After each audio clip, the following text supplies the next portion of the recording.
Neil. And I'm Alice. Now, Neil, how do you get to work? I cycle. I didn't know that. Mm. Somehow I hadn't imagined you as a cyclist. And where's all your bike gear? Well, I sneak in the morning, have a shower, and get changed.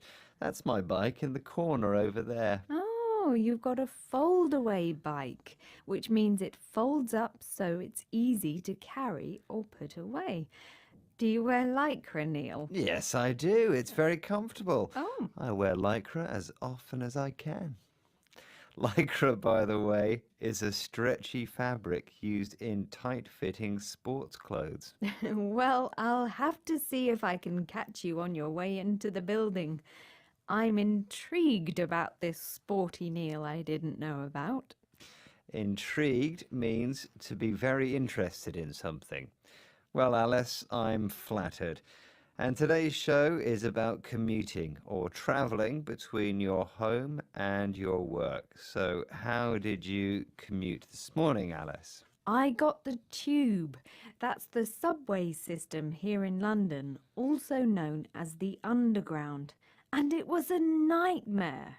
We stopped in a tunnel for so long that people started talking to each other.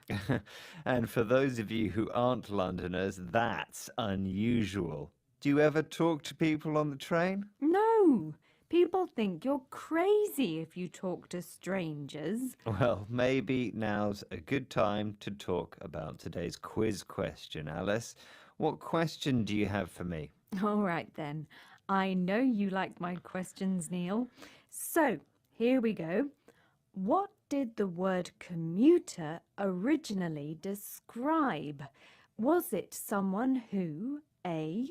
travelled with other people, B. paid a reduced fare to travel, or C. travelled by train to work? Oh, that's easy. I'm going to go for C, travelled by train to work. Well, we'll find out later whether you're right or not.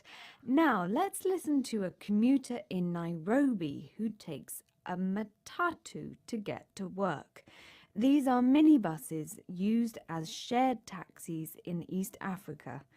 Can you spot a word that means being quick to notice things going on around you? When I'm stuck in the matatu, there is a lot of strange things happen around you. So you have to be alert in Nairobi. When you leave your window open, somebody can run away with your belongings. You may be speaking using the phone, somebody just snatch your phone. You may expect the unexpected.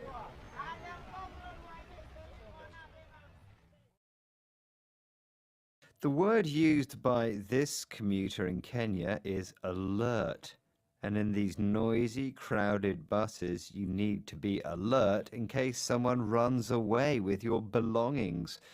Belongings are the things that you own. Right. Somebody might snatch your phone. Snatch means to take something quickly. Public transport in Nairobi sounds stressful. If I was taking the bus, I'd want to have a nap or short sleep. Yes, well, people have done research on commuting and stress levels. And interestingly, women are more likely to experience stress during their journey than men. Why is that?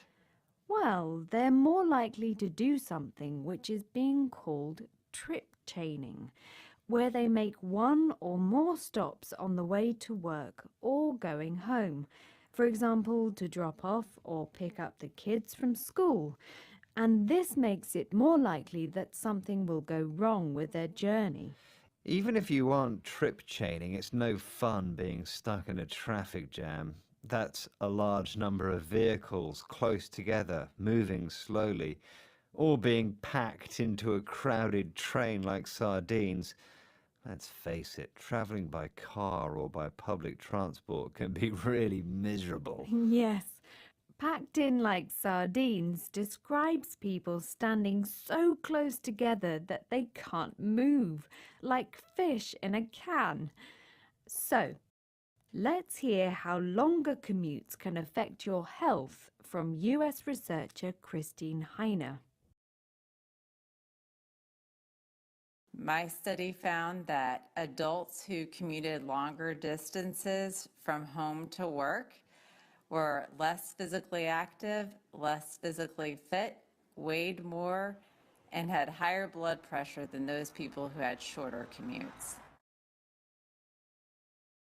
The American researcher must be talking about commuters who aren't engaged in active travel, mustn't she? Because if you cycle a longer distance, then you're being more physically active. I think you're right for once, Neil. Yeah. And I better start going to the gym more.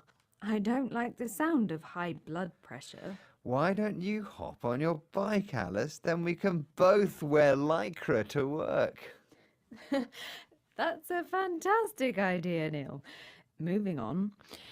Here's the answer to today's quiz question.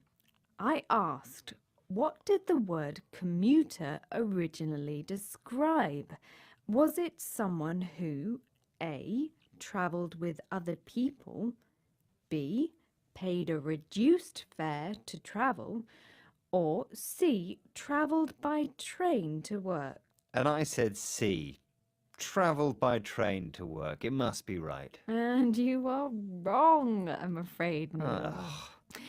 It's B. Someone who paid a reduced fare to travel. The Oxford Dictionary says the word commute comes from Latin commutare, from com, altogether, plus mutare, to change. The word was used in the US in the 1840s when people paid a reduced or commuted fare to travel by rail from the suburbs into the city. Okay, can you tell us the words we heard today again, Alice? Oh, of course I can. Here they are.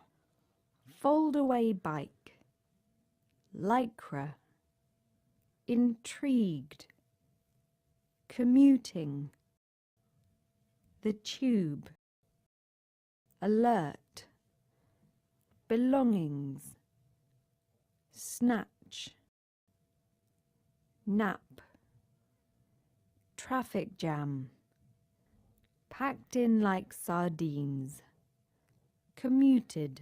Well, that's the end of today's journey with 6 Minute English. Please do join us again soon. Goodbye. Bye.